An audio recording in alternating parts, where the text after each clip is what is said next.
Estamos de volta com Casa Científica, o podcast oficial da Santa Casa de Feira de Santana. Hoje nós estamos no nosso 10º episódio, Dr. Edival, e temos um tema extraordinário que é o ecocardiografia. Muito bem, chegamos ao 10º episódio desse programa, que é um grande programa da Santa Casa, e hoje é um tema bastante importante, interessante, acho que todos vão gostar, Rodrigo. Então espere aí que voltamos já.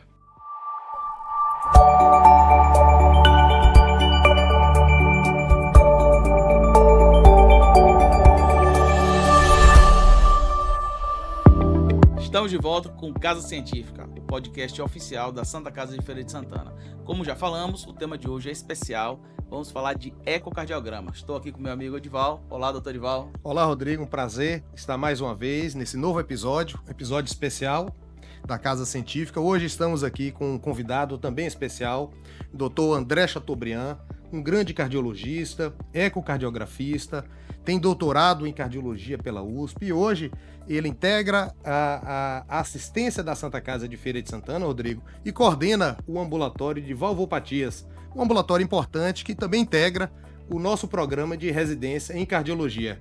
É um prazer, uma honra tê-lo aqui, doutor André. Olá, Edival, Rodrigo, eu que agradeço o convite nessa edição tão especial aí desse projeto pioneiro e consolidando a iniciativa. André, a gente vai começar com uma pergunta que a gente vai começar do básico, vamos dizer assim. O que é um ecocardiograma? Ótima pergunta, Rodrigo. É importante a gente começar dos conceitos básicos. O ecocardiograma, ele nada mais é do que um ultrassom do coração. Mas ele tem uma particularidade, porque em relação aos outros ultrassons, o coração, em relação aos outros órgãos, o coração está se movendo, ele está se movimentando. Nós temos fluxo de sangue através do coração. Então, o ecocardiograma tem essa peculiaridade de avaliar o fluxo do sangue, a movimentação das diferentes paredes do coração. É um órgão em movimento e isso traz um dinamismo muito maior e nos abre outras perspectivas de análises também. Então, o ecocardiograma é um exame, né? Parece com o ultrassom e serve para verificar ali como é que está a estrutura do coração do indivíduo, né? Então ele quer ver como é que o músculo está batendo, se a válvula está funcionando, se o coração nasceu bem, se está caminhando bem. Seria mais ou menos isso. Quem é que deve fazer ecocardiograma, André? Porque entendemos o que é o eco e as pessoas querem saber o seguinte: pô, interessante isso, eu devo fazer esse exame ou não? Fale um pouquinho sobre esse aspecto de indicações, quem precisa fazer, qual é a frequência. Fale um pouquinho sobre isso pra gente. Ótimo, Edival. Eu vou só dar uma completada no que você falou da finalidade do exame, né?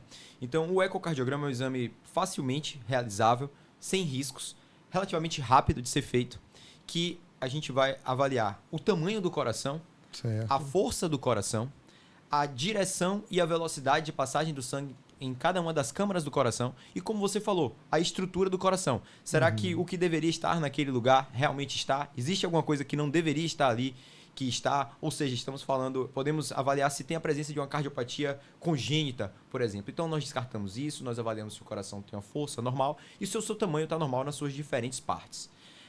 Quem deve fazer um ecocardiograma? Bem, essa pergunta nos remete àquele conceito de check-up. Todo mundo deveria fazer um ecocardiograma todas as vezes que vai ao cardiologista? A resposta é não. Mas por se tratar de um método não invasivo, prático, sem riscos e com um valor reduzido comparado a outros métodos como ressonância ou tomografia, o ideal é que quem nunca fez na vida faça pelo menos uma vez um ecocardiograma. Assim, a gente vai estar descartando aí doenças assintomáticas, alguma potencial cardiopatia congênita, ou mesmo, por exemplo, uma cardiomiopatia hipertrófica numa fase assintomática. É de bom tom que se faça. Mas tendo um ecocardiograma normal, numa pessoa sem nenhuma outra doença, isso não precisa rigorosamente ser repetido todo ano. Bem, agora, se temos, por exemplo, uma pessoa que tem hipertensão arterial, uma pessoa que tem diabetes, uma pessoa que tem uma queixa de fato, falta de ar, dor no peito, bem, aí a indicação do exame ela é precisa.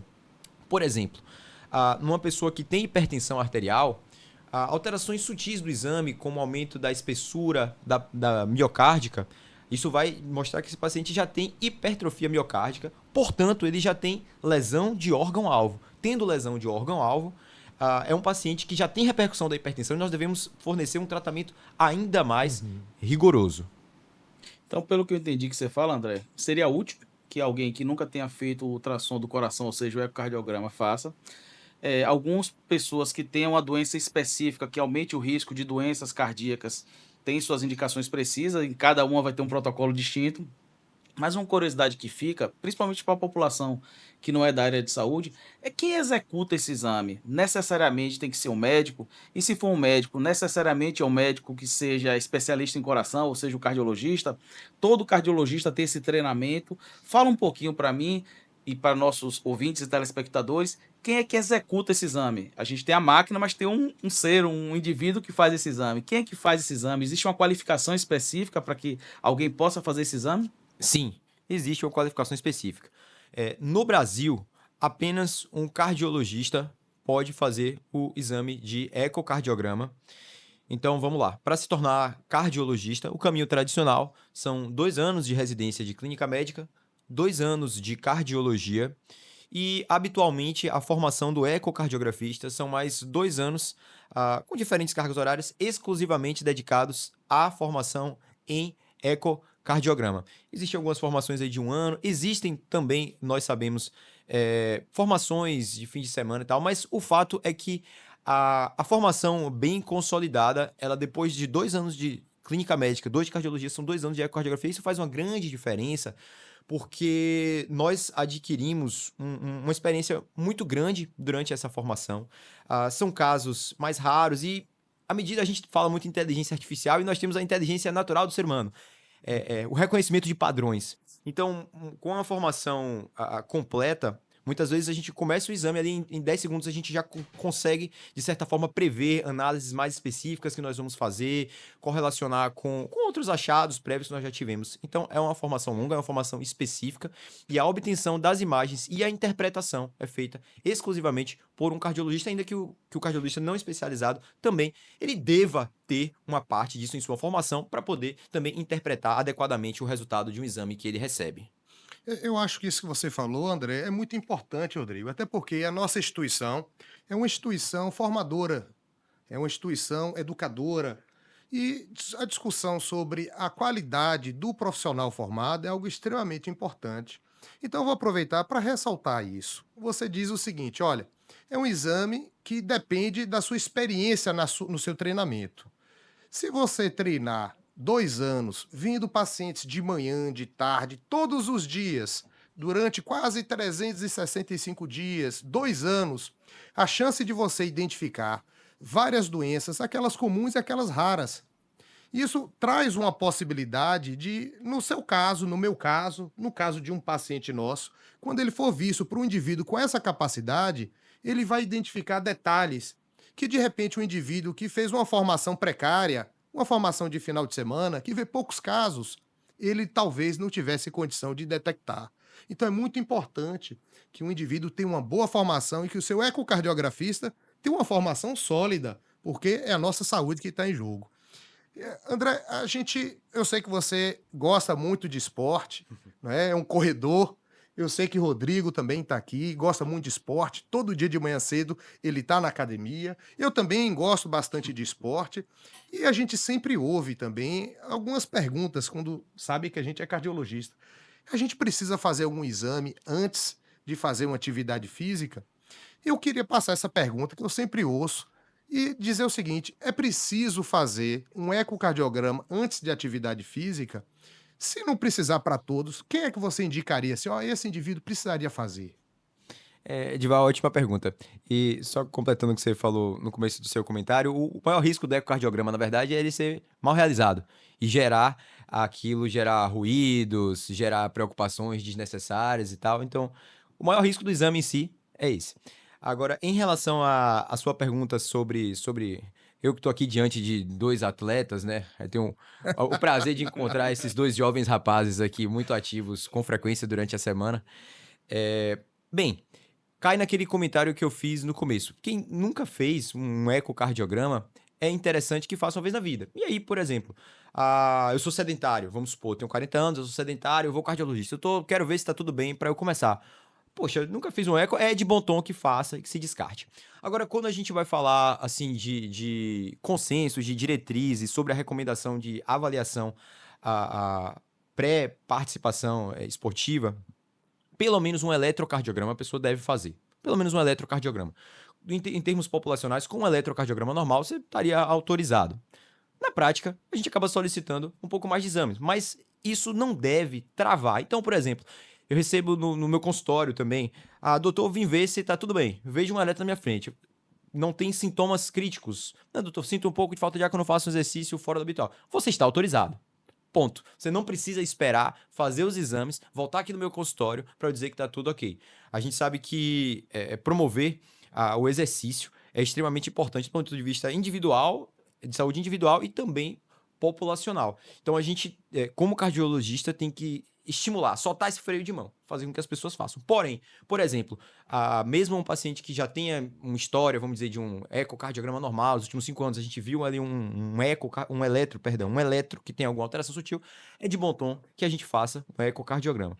Até porque nós sabemos que a principal causa de morte súbita em atletas abaixo dos 35 anos é a cardiomiopatia hipertrófica, que é algo que nós podemos ver no ecocardiograma, né? Uma hipertrofia fora do normal e que isso pode fazer uma enorme diferença aí no acompanhamento desse paciente.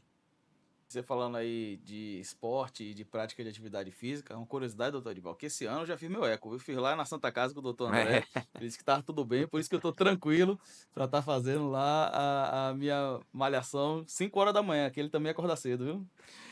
Agora, André, uma coisa que seria interessante a gente colocar é que estamos falando aqui de ecocardiografia transtorácica, ou seja, aquele ultrassom do coração que a gente faz por fora, né? E com gelzinho típico, como você falou, do ultrassom. Mas eu queria que você pincelasse um pouquinho, porque muito se ouve falar em ecoestresse, ecotransesofágico, que já são exames que podem ser mais invasivos, como no caso do ecotransesofágico. Esses exames também entrariam em alguma rotina para a população geral? Seriam exames que seriam específicos para alguns grupos populacionais que tenham doença? Falar de uma forma bem pincelada mesmo, só para que a gente possa ter noção desses outros tipos de exames. Até porque, como foi falado aqui, Edival, são 2 anos de uma formação específica para um exame, mas parece que não é um exame só, são vários exames que dentro desse contexto de ecocardiograma, é isso? Ótimo comentário. É bom a gente relembrar disso para a mesma população em geral. Então, como você comentou, a gente tem o ecocardiograma transesofágico e a gente tem também o ecocardiograma subestresse. Vamos falar sobre o ecocardiograma transesofágico. Eu gosto sempre de explicar sobre o ecocardiograma transesofágico para todo mundo, para os pacientes em específico, que é como se fosse uma endoscopia, né? Você vai receber ali uma sedação, vai entrar ali um cano, né, um endoscópio, só que ao invés de olhar o seu esôfago, o seu estômago, a gente vai estar olhando o coração. Porque na ponta do equipamento tem uma sonda de ultrassom e a gente vai formar imagens do seu coração. A grande diferença é que quando nós fazemos o ecocardiograma transtorácico, né, aquele de consultório, com eco e tal, ali a gente tem a pele, a gente tem musculatura, a gente tem os pulmões, uma série de coisas que, na verdade, afastam o transdutor do coração em si. Quando a gente faz o ecocardiograma transesofágico, como se estivesse na boca do gol. A gente está vendo o coração bem mais de perto. Em especial, os átrios, que estão em especial o átrio esquerdo, que está em íntima relação com o esôfago, e também a válvula mitral.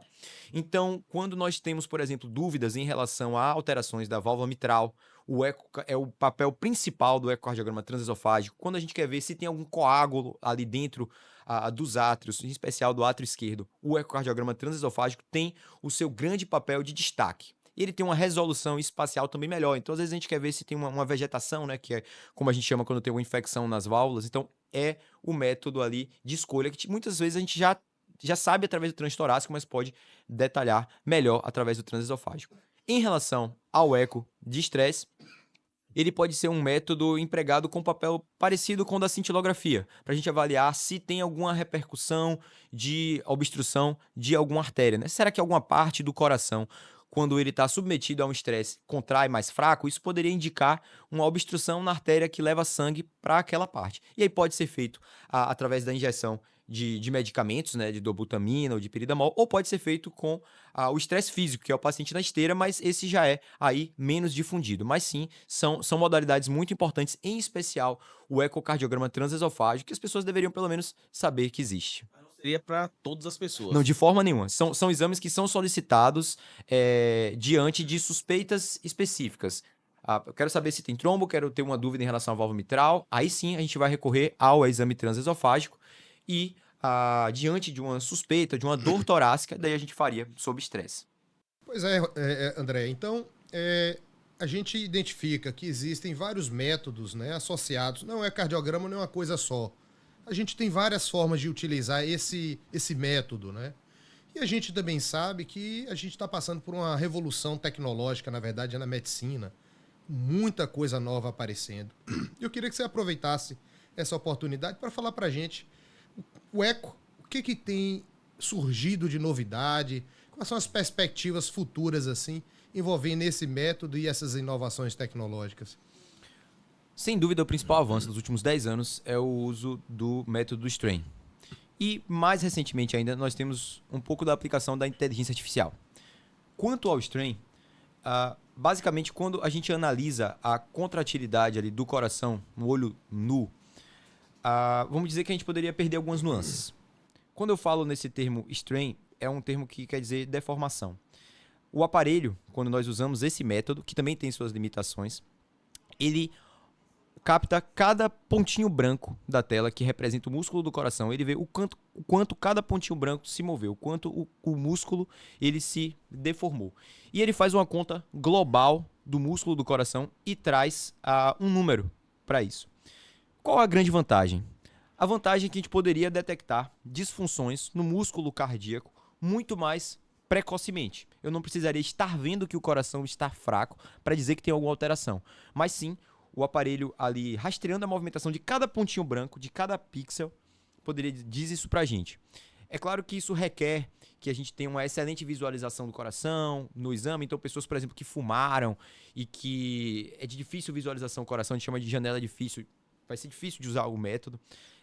Pessoas que estão em arritmia também, o aparelho não interpreta adequadamente, mas os aparelhos são cada vez mais avançados e têm obtido isso alguns de forma semi-automática, vamos dizer assim. Mas esse é o grande avanço dos últimos 10 anos, em especial porque na prática pode, por exemplo, dizer quando o coração está sofrendo um efeito de uma quimioterapia, o que a gente chama de cardiotoxicidade, e também, por exemplo, diante de uma doença da válvula que já seja grave, pode mostrar que já está tendo alguma alteração precoce. Isso poderia, por exemplo, vir a gente a adiantar uma cirurgia. Então, esse é o grande método do Strain, sem dúvida nenhuma. Que, na verdade, parte da captação de algumas imagens especiais e depois de um processamento através do operador habilitado. Em relação à inteligência artificial, hoje em dia existem softwares que tentam abreviar a realização do exame. Por exemplo, eu tenho um treinamento, eu consigo obter imagens relativamente rápido. Porém, poderia pegar um outro cardiologista que não tem esse treinamento e tentar obter as imagens. Através de inteligência artificial, o aparelho pode, na verdade, orientar os movimentos da mão para que esse exame seja obtido mais rapidamente, ou mesmo a interpretação do exame através de imagens que não seriam consideradas ótimas por nós mesmos.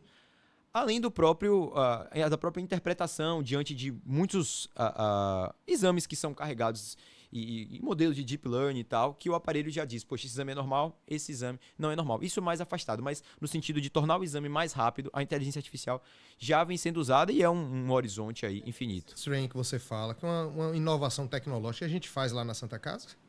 Nós fazemos, mas também não é de rotina. Até porque não tem uma aplicação, não é assim como o eco transesofágico, não é algo que a gente deva fazer para todo mundo. Mas em caso de dúvidas específicas, nós dispomos. Se tiver necessidade da equipe da Santa Casa, sim, vocês conseguem fazer isso? Sim, mas é interessante que isso seja pontuado e, claro, que se conheça as situações em que ele pode realmente fazer diferença. Né? Por exemplo, um paciente que tem uma doença valvar grave, que tem sintomas, aquilo não vai ter utilidade. O Strain não vai discriminar, não. Vai ser chovendo molhado, vamos dizer assim. Agora, no paciente que está, vamos dizer, numa situação limítrofe, que está fazendo uma quimioterapia, ou que tem uma valvopatia, aquele dado prognóstico a mais pode sim fazer diferença. Então não é porque é muito alterado que tem que fazer. E também conhecer as limitações, como eu falei para você. Numa janela difícil, ou de um paciente com arritmia, que simplesmente o método não é exequível. A gente falando de inovação tecnológica, eu queria voltar agora um pouquinho para o nosso basal, que era o eco transtorácico, que é a base do feijão com arroz, eu imagino, do ecocardiografista, né, que no dia a dia do consultório, André. E fazer uma reflexão aqui, eu sei que não existe nenhum estudo relacionado a isso, mas a gente sempre tenta relacionar isso às políticas públicas, né? Eu fico imaginando assim, se a gente tiver uma rotina de um screen na população, de fazer pelo menos, Edival, como você falou, um eco na sua vida para que a gente possa identificar alguma anomalia congênita ou em certos grupos populacionais a gente fazer com a rotina específica. Isso poderia, ao invés de aumentar custo, reduzir custo. Eu digo isso porque se eventualmente você diagnostica algo precocemente, em tese você tem uma chance maior de sobrevida, uma, uma chance maior de mitigar danos eventuais à sua saúde e de reduzir custo, porque quando você trata precocemente uma doença em tese, você consegue evoluir mais favoravelmente. Então, eu queria que você pensasse um pouquinho isso aí. Na sua experiência, André, você entende que um exame como o ecotorácico, que você já me disse, já barateou muito, é um exame que, quando comparado a uma tomografia, é muito mais barato, poderia ser útil, inclusive, para reduzir custo e aumentar a eficiência na saúde pública?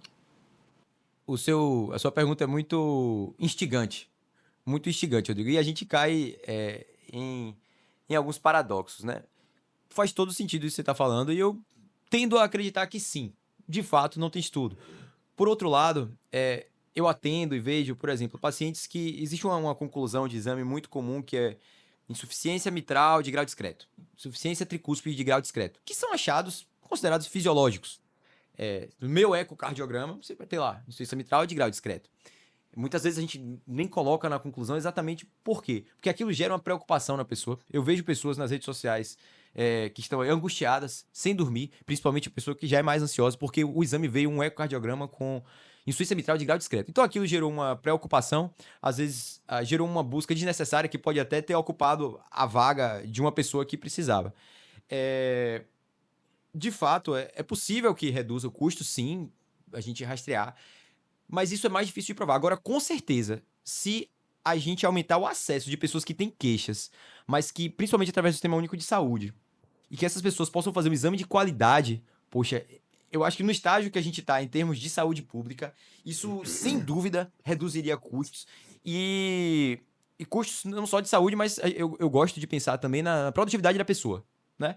Imagine que a pessoa começou a ter uma queixa, tem uma dispneia, uma falta de ar, ficou internado em algum lugar que não dispunha do método, procurou um cardiologista, demorou para fazer o exame. Assim, talvez se ele tivesse acesso a um cardiologista ali atrás, tivesse feito aquele exame, talvez ele pudesse ser submetido à cirurgia e voltar a trabalhar. E você teria uma produtividade muito maior e uma economia em custo. Então, eu acho que talvez o ponto principal seja, ainda assim, ampliar o acesso ao exame de qualidade de pessoas que precisam de cardiologista ou que têm alguma queixa. Ainda existe muito a ser otimizado nesse sentido. Realmente é interessante essa questão, porque a gente trabalha no SUS com escassez de recursos, na verdade, né? A gente precisa sempre dar muita eficiência, porque é aquela história, a gente é um cobertor só. Então, se a gente coloca em uma determinada posição, a verdade é que acaba tendo que reduzir de outra posição, né? Então, você também chamou atenção para algo que parece que coincide com o que a gente faz, que é o seguinte: tudo bem, o ecocardiograma está disponível e o que a gente precisa fazer, o Sistema Único de Saúde precisa fazer, é dar eficiência a esse exame. Verificar quem é aquela pessoa que tem maior benefício. E para isso, o que é que ele precisa? Precisa de um médico com boa formação. Então é aí, Rodrigo, é aí, André, que é o mais importante para o SUS. É ter um médico de boa qualidade. A gente brinca, inclusive, dizendo assim, num hospital muito chique, com tanto exame, com tanto especialista, talvez aquele médico em si não precise de tanta coisa assim, porque na dúvida ele pede um eco, ele pede uma tomografia, pede uma ressonância, pede uma consulta. Mas no SUS, onde não tem tantos exames, tantos especialistas, aquela anamnese, aquela entrevista é fundamental. E ter um médico qualificado no SUS é o que vai ajudar. Um eletrocardiograma, que é um exame simples, é um ótimo guia para poder definir quem precisa, quem não precisa. Auscultar o nosso paciente é muito importante para poder fazer essa definição. Precisamos ter o ecocardiograma e precisamos ter um profissional de qualidade, sobretudo no SUS, sobretudo no posto de saúde, nos hospitais públicos, para dar eficiência a todo o sistema e não solicitar, eventualmente, exames desnecessários. Mas voltando então ao tema, André, que você tocou aqui e acolá, falando um pouquinho sobre a necessidade de exame, de atividade física. Vira e mexe a gente vê na televisão, nas mídias, aquela história de fulano que teve uma morte súbita, é um artista, é um jogador, não é? Nesse campo de morte súbita, o eco ajuda de alguma forma? Existem doenças no ecocardiograma que causam morte súbita? Fale um pouquinho sobre o exame e essa entidade assim muito conhecida que é a morte súbita. Excelente pergunta, Edival. Morte súbita é sempre um tema que gera muita comoção, né? Porque tira alguém ali, vamos dizer, você comentou até atletas, né? Alguém que teoricamente estaria ali no pico da sua saúde e tem um fim inesperado. Em relação a pessoas abaixo de 35 anos, a principal causa de morte súbita é cardiomiopatia hipertrófica, né? Que é um exame, uma doença que vai mostrar ali a sua feição no ecocardiograma, né? Uma hipertrofia desproporcional ou diferente no ecocardiograma. A gente tem que lembrar que, por exemplo, halterofilismo, né, bodybuilding e tal, isso gera alterações no coração, levantamento de peso praticado ali com intensidade e pode gerar hipertrofia do músculo do coração que eventualmente pode ser difícil de dizer se aquilo é fisiológico ou patológico. Então, esse seria o principal papel aí do ecocardiograma, vamos dizer, no auxílio à prevenção de morte súbita em jovens. Acima dos 35 anos, que a principal causa de morte súbita já é doença coronariana, já é infarto, daí ele teria um papel, vamos dizer, menos importante. Mas também precisa ser executado, né? A doença coronariana ela é mais traiçoeira. É muito comum que alguém fale, tem um conhecido que fez todos os exames, estava tudo normal e ainda assim... É verdade. Nós temos que entender que, e mesmo em pacientes abaixo de 35 anos, outras duas causas de morte súbita principais, que seriam anomalia coronariana e arritmias de forma geral, também vão ter um ecocardiograma normal. Então ele pode auxiliar nesse cenário da miocardiopatia hipertrófica. Nos outros, tem um ecocardiograma normal, é sempre bom. Mas a gente não pode esquecer que mesmo o indivíduo que tem um check-up cardiológico normal, é muito, muito, muito, muito improvável que ele sofra uma morte súbita. Mas não é impossível, né? Vamos colocar em 99,99%. Mas existe o imponderável, né? O imponderável, aquilo que escapou de tudo, que não se manifestou absolutamente nenhum exame em uma pessoa assintomática. Mas isso é muito, muito, muito raro mesmo. E isso não deve gerar medo, né? Porque a gente sabe que enfatizar isso do ponto de vista populacional gera muito mais pânico quando a gente sabe que a prática de exercício físico previne morte súbita, né? Aumenta a longevidade, previne uma série de doenças e isso é inquestionável. Imagine o que mais se aproxima de uma pílula mágica é o exercício físico, né? Um remédio, prevenção e tratamento de diversas doenças cardíacas, mentais. Então, acho que fica essa mensagem principal. Bom, Edival, conforme eu tinha prometido, esse 10º episódio foi espetacular. Então, mas como tudo que é bom dura pouco, nós estamos aqui, nos encaminhamos para o final, né? Final desse episódio. Queria desde já agradecer a André aí Eu aprendi muito hoje, né? Principalmente sendo ortopedista, né? Então, eu acho que hoje foi um episódio que eu consegui entender muita coisa, essa questão das indicações relacionadas ao eco, um exame tão falado. E agradecer a André, desde já, e encerrar a minha participação aqui e deixar aí você, Edival, para os comentários finais. Bem, então, agradecer, Rodrigo, mais uma vez a oportunidade de estar aqui. É uma delícia fazer esse programa, né? Conversar com os colegas, tirar dúvidas, que a gente também tem dúvidas, né? De todas as áreas. Agradecer ao Dr. André Chateaubriand, Andrezinho. É um profissional sensacional, daqui de Feira de Santana, um indivíduo do bem, extremamente qualificado. E você viu aí que ele sabe de tudo na cardiologia. Além do mais, um corredor, viu? Todo dia de manhã cedo, fazendo sua atividade física, e é por isso que ele tem a capacidade de dizer para todo mundo assim, pratique exercício físico, isso é importante, né? A gente precisa movimentar o corpo. Acho que todo mundo aqui, acho que todos nós que estamos aqui hoje no estúdio, todo mundo pratica atividade física, e é uma mensagem também que você deixa, que eu acho muito bacana, né? Fazer atividade física. Obrigado, meu irmão, por você estar aqui. Obrigado Rodrigo, Edival, pela oportunidade, parabenizar pela iniciativa inovadora. É um prazer fazer parte do corpo clínico da Santa Casa de Feira de Santana, além de ser um ótimo lugar para trabalhar. Eu tenho uma companhia de grandes colegas, aprendo cotidianamente e de grandes atletas também aqui. Então, muito obrigado, amigos. E aqui encerramos nosso 10º episódio do Casa Científica, o podcast oficial da Santa Casa de Feira de Santana. E se você gostou desse episódio, não deixe de compartilhar, curtir e seguir as nossas redes sociais. No Spotify, Casa Científica, Instagram e YouTube, Santa Casa FSA. Curta e compartilhe nossos vídeos.